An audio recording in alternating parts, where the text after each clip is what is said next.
আজকের আলোচ্য বিষয় যে আজকের পত্রিকা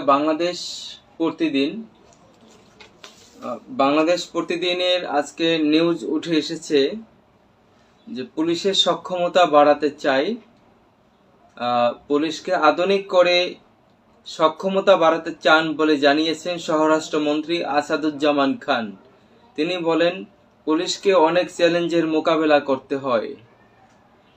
সত্যিই পুলিশকে অনেক চ্যালেঞ্জের মোকাবেলা করতে হয়, কিন্তু আমরা বাংলাদেশে দেখেছি আজ পর্যন্ত বাংলাদেশ দুর্নীতিবাদী যে সমস্ত সরকারগুলো ক্ষমতায় এসেছে, এই সরকারের অধীনে থেকে আজ পর্যন্ত বাংলাদেশের কোনো পুলিশ সেক্টর এই দেশের জাতির মানুষের কল্যাণের জন্য কোনো কাজ তারা করতে পারে না। কোনো পুলিশ অফিসার আছেন যে নিজ উদ্যোগে তারা ভালো কাজ করার চেষ্টা করেন, কিন্তু অত্যন্ত দুঃখের বিষয়, পরিতাপের বিষয় হচ্ছে যে একটি গণতান্ত্রিক দেশে যখন যেই সরকার ক্ষমতায় বসেন, সেই সরকারের অধীনে থেকেই পুলিশ ডিপার্টমেন্টকে কাজ করতে হয়।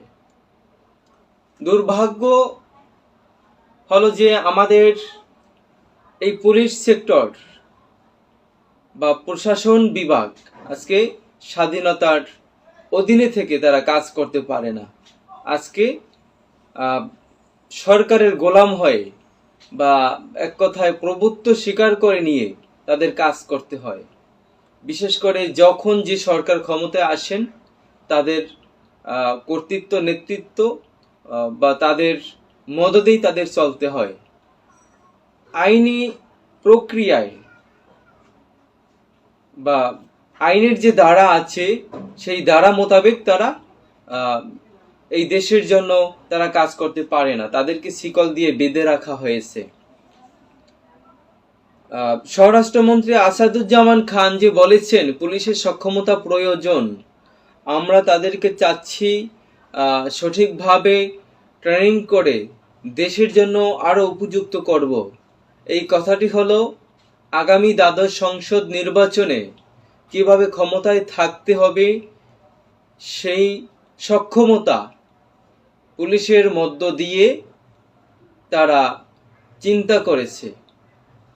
কাজে যদি মনে করেন যে পুলিশের অনেক চ্যালেঞ্জের মোকাবেলা করতে হয়, আমরা জানি পুলিশকে অনেক চ্যালেঞ্জের মোকাবেলা করেই তাদেরকে চলতে হয়। বাংলাদেশে যদি কষ্টের জায়গা থাকে, এই পুলিশ ডিপার্টমেন্টকে বা পুলিশ কর্মকর্তাদেরকে অনেক কষ্ট করে পথ চলতে হয়।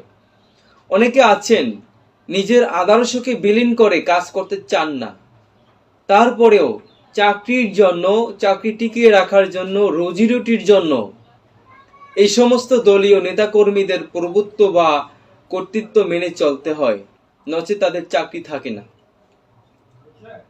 আপনারা সবাই জানেন বাংলাদেশে দুর্নীতি, অনিয়ম, অনৈতিকতা কোনো সেক্টরে একেবারে কম নেই। এমন কোনো সেক্টর নেই যেখানে দুর্নীতি নেই। পুলিশের সক্ষমতা এখন পর্যন্ত যতটুকু আছে, সেই সক্ষমতা দিয়ে তারা বাংলাদেশের সর্বোচ্চ দুর্নীতি একেবারে জিরো টলারেন্সে নিয়ে আসার সক্ষমতা আমাদের বাংলাদেশ পুলিশ কর্মকর্তা বা পুলিশ প্রশাসনের আছে। কিন্তু এই ক্ষমতা থাকা সত্ত্বেও কেন তারা আজকে দুর্নীতির সাথে জড়িত? নিজেরাই পুলিশ ডিপার্টমেন্ট নিজেরাই আজকে অবৈধ কর্মকাণ্ডের সাথে অহরহ জড়িত। সর্ব জায়গায় আমরা দেখতে পাচ্ছি, এমন কোন সেক্টর নেই যে পুলিশ দুর্নীতি না করে। আজকে সিন্ডিকেট কোথায় নেই? আজকে যেখানে দুর্নীতি আছে সেখানে পুলিশ ডিপার্টমেন্টের হাত আছে। কোন সেক্টর বলবেন? এমন কোন সেক্টর নেই যেখানে এই পুলিশ ডিপার্টমেন্টের হাত নেই। এমনকি অবৈধ কাজেও তাদের মদত আছে। বিশেষ করে আপনার যে নেশাদ্রব্য, যতগুলি অবৈধ কাজ আছে, তারপরে আপনার দুর্নীতির মন্ত্রী পরিষদের দুর্নীতি, আপনার সচিবালয় দুর্নীতি, ইউনিয়ন পরিষদের দুর্নীতি, ব্যবসায়িক সেক্টরে দুর্নীতি, শিক্ষা প্রতিষ্ঠানে দুর্নীতি, মেডিকেল সেক্টরে দুর্নীতি, আপনার প্রত্যেকটা সেক্টরে দুর্নীতি। এই দুর্নীতির সাথে প্রত্যেক জায়গায় প্রত্যেকটি সেক্টরে এই পুলিশ ডিপার্টমেন্ট জড়িত। আপনারা সবাই জানেন যে এর আগে যতগুলি তদন্ত হয়েছে, আওয়ামী লীগের এই শাসন আমলে যতগুলি তদন্ত হয়েছে, অপরাধী ধরা পড়েছে, প্রত্যেকটি অপরাধের সাথে পুলিশ জড়িত ছিল। তো আমরা বলতে চাই যে আগামী দ্বাদশ সংসদ নির্বাচনকে কেন্দ্র করে স্বরাষ্ট্রমন্ত্রী আসাদুজ্জামান খান বলেছেন যে আমাদের পুলিশ ডিপার্টমেন্টকে আরো শক্তিশালী করতে হবে। তার মানে আপনারা জানেন 2008-এর নির্বাচন, 2014-এর নির্বাচন এবং 2018 সালের নির্বাচন তারা পুলিশ বাহিনী দিয়ে ক্ষমতায় বসেছে। এককভাবে তারা পুলিশকে ব্যবহার করে, প্রশাসনকে ব্যবহার করে তারা ক্ষমতায় বসেছে। আওয়ামী লীগের অসংখ্য নেতাকর্মীদের ভাষণ বা বক্তব্য ভাইরাল হয়েছে যে দল ক্ষমতায় যদি রাখা না যায় তাহলে আপনাদের পাত্তা থাকবে না।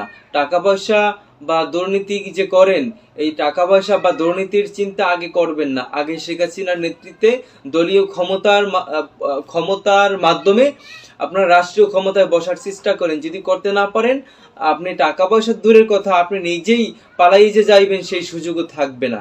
তো এমন বক্তব্য আপনারা মিডিয়ায় শুনেছেন, বিভিন্ন পত্র পত্রিকায় উঠে এসেছে। আরেকটি কথা যে আজকে যে আওয়ামী লীগের যে কর্মকাণ্ড দিয়ে তারা চাচ্ছে, তারা একটি কথাকে বারবার বলে যে আমরা দেশ, জাতি, মাটি ও মানুষের অধিকারের জন্য কাজ করি। কোথায় অধিকারের জন্য কাজ করেন? শোনেন, বিষয়টি হলো এভাবে মিথ্যাচার করে ক্ষমতায় চিরদিন টিকে থাকা যায় না। পৃথিবীর ইতিহাসে একটু বিবেক দিয়ে দেখবেন যে পৃথিবীর ইতিহাসে যতগুলি নির্যাতিত এবং জুলুমবাজের দল ছিল তারা কিন্তু আজকে একেবারে নিশ্চিহ্ন হয়ে গেছে, তাদের পাত্তাও আজকে নেই। ইতিহাসের পাতায় তারা আজকে মীর জাফর, হিটলার বা এই সমস্ত কেলেঙ্কারি নিয়ে তাদের পরিবারের গ্লানি টানতে হচ্ছে। তারা আজকে সমাজে তারা আজকে লোকালয়ে বের হতে পর্যন্ত পারতেছে না। তো এমন জঘন্যতম কাজ আপনারা করতেছেন। মনে রাখবেন, আপনাদের উত্তরসূরি যারা আসবে, ভবিষ্যৎ প্রজন্ম যারা আসবে, আপনাদের এই পরিবারের লোকগুলো, আপনাদের উত্তরসূরি যারা আসবে, তারা কিন্তু লোকালয়ে মুখ দেখাতে পারবে না। এমন জঘন্যতম কাজ আপনারা তৈরি করেছেন। আপনাদের অসংখ্য নেতারাই কিন্তু আজকে বলতে বাধ্য হয়েছে যে আজকে আমাদের দলীয় যে কার্যক্রম শুরু হয়েছে বা চলতেছে, এটা কোনো আদর্শবাদী বা বিবেক সম্পন্ন মানুষের কাজ হতে পারে না। সুস্থ মন মস্তিষ্ক দিয়ে যদি একটি রাষ্ট্র পরিচালনা করা হয়, তাহলে এই রাষ্ট্রে আমাদের কোনো স্থান অন্তত থাকবে না। তো এটা আপনাদের নেতারাই বলছেন বা বলতেছেন। আপনারা কিছু কিছু উন্নয়নের কথা বলে জাতিকে ভুল পথে পরিচালিত করার চেষ্টা করেন। বিভিন্ন সময় উন্নয়নের কথা বলে আপনার অবৈধভাবে যে আপনারা সরকারি ক্ষমতায় বসে আছেন, রাষ্ট্রীয় ক্ষমতায় বসে আছেন, এটাকে দামাচাপা দেওয়ার জন্য একটার পর একটা ইস্যু তৈরি করে আপনারা জাতিকে বিপদে ফেলছেন। এটা কিন্তু জাতি আজকে স্পষ্ট বুঝছে এবং বুঝতে পারছে। কাজেই আপনাদের যে নেতৃত্ব, কর্তৃত্ব, একক যে শাসনের চিন্তা ভাবনা করতেছেন, এটি বেশি দিন টিকবে না। আজকে যেই অন্যায় প্রতিবাদ করুক তাকেই গুম খুনের শিকার হতে হচ্ছে, তার পরিবারকে নির্যাতিত হতে হচ্ছে। আমার পরিবারও আজকে হুমকির মুখে। আওয়ামী লীগের অসংখ্য বড় বড় নেতৃবৃন্দ যারা আছেন, নানানভাবে তারা আমাকে অভিযুক্ত করতেছেন যে আপনি এই সমস্ত আলোচনা থেকে বিরত থাকেন, নচেত আপনার অবস্থা খুব খারাপ হবে। আসলে দেশের কথা বলতে গিয়ে যদি আমার অবস্থা খারাপ হয়, এটা আমার বলার আর কিছু নেই। মুক্তিযুদ্ধ যারা করেছিলেন, দেশের স্বাধীনতার সপক্ষে যারা কাজ করেছিলেন, ভাষা আন্দোলনের সাথে যারা নেতৃত্ব দিয়েছেন এবং সপক্ষে যারা কাজ করেছেন, তাদেরও শত্রুতা এভাবে করা হয়েছিল, বিরোধিতা এভাবে করা হয়েছিল। তাদের পরিবারকে বন্দি করে রাখা হয়েছিল, একেবারে নিঃশেষ করে দেওয়া হয়েছে অনেক পরিবারকে। তো আমাকে বা আমার পরিবারকে হুমকি দিয়ে কোনো লাভ নেই। আজ আমার বরিশাল বিভাগ থেকে একটি বার্তা এসেছে যে ছাত্রলীগ এবং আওয়ামী লীগের নেতাকর্মীদের পক্ষ থেকে একটি বার্তা এসেছে যে আমি যেন এই সমস্ত আলোচনা থেকে বিরত থাকি, যদি না থাকি তাহলে আমার পরিবার বা আমার অবস্থা খুব খারাপ করে ফেলবে। তো এটি আসলে গণতান্ত্রিক একটি দেশে এভাবে কথা হওয়ার ছিল না, বা আমরা আশা করতে পারি না, আমাদের দেশের মানুষ এই প্রত্যাশা করে না। তো আসাদুজ্জামান আসাদুজ্জামান খান যে বলেছেন স্বরাষ্ট্রমন্ত্রী, আমি আসলে তারা কোন পক্ষে পুলিশ ডিপার্টমেন্টকে আরো শক্তিশালী করতে চায় তা আমরা ভালো করে বুঝেছি। যে আগামী দ্বাদশ সংসদ নির্বাচনকে কেন্দ্র করে এখনই তালমাটাল শুরু হয়ে গেছে, নানান পরিকল্পনা শুরু হয়ে গেছে। আন্দোলনকে থামিয়ে দেওয়ার জন্য আপনার নানান ধরনের ইস্যু তারা